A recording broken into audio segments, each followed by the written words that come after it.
Good day everyone. My name is Naima Taher. So this time we will be discussing the Rizal's conspiracies. The two theories claiming that Jose Rizal is Hitler's father or Jack the Ripper. So we all know that Jose Rizal is a national hero of the Philippines, a polymath, doctor, writer, and reformist. But over the years, a few bizarre conspiracy theories have circulated online, claiming that he was also the father of Adolf Hitler, or even the Jack the Ripper. So let's take the critical look at these wild claims and separate the fact from fictional. So let's start the first theory with the idea that Jose Rizal was the Adolf Hitler's father. So this theory usually starts with a few loose claims. So to make the story short, Rizal was in Europe in the 1880s, especially in Germany, while Hitler was born in Braunau am Main, Austria on April 20, 1889. There's speculation that Rizal had a relationship with a woman named Clara during his time in Germany. And since Rizal was known to be a charming man with several romantic interests, some speculate he could father Hitler. But here's the reality check.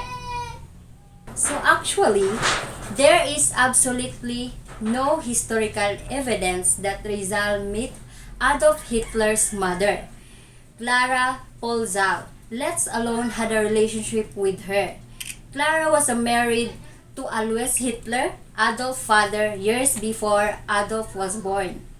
According to respected biographer Austin Coates in Rizal, Philippine National and Martyr, he said, Rizal movement in Europe are well documented, and there is no mention of any trip to Braunau or contact with the Hitler family. Also, the historian like Ambet Ocampo, one of the most foremost scholar on Rizal, have called this claim a complete fantasy with a zero factual basis. Now into the even more disturbing theory. The Rizal was the Jack the Ripper, the unidentified serial killer who murdered at least 5 women in London in 1888. The theory goes like this.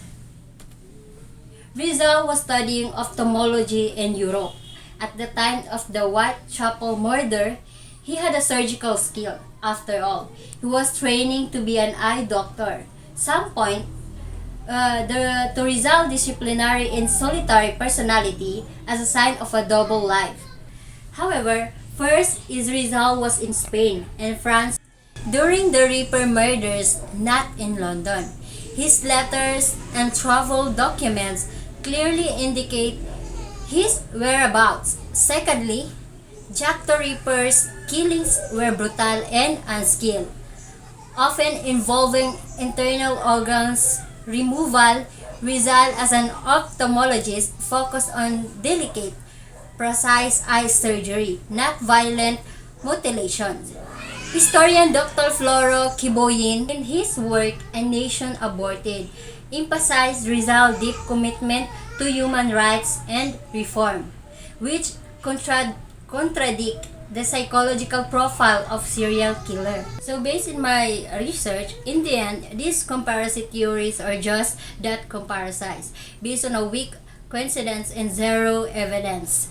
They make for a strange internet trivia, but they don't stand up to a real historical scrutiny. Jose Rizal was a revolutionary thinker, a peaceful reformist, and a writer who gave his life for the Filipino people. To link his name to that of Adolf Hitler or Jack the Ripper not only disturbed history, it dishonored the legacy of national hero. So next time someone brings up the theories, remember that fact matters more than fantasy. Rizal is not a Hitler's father or not the Jack the Ripper, just a hero.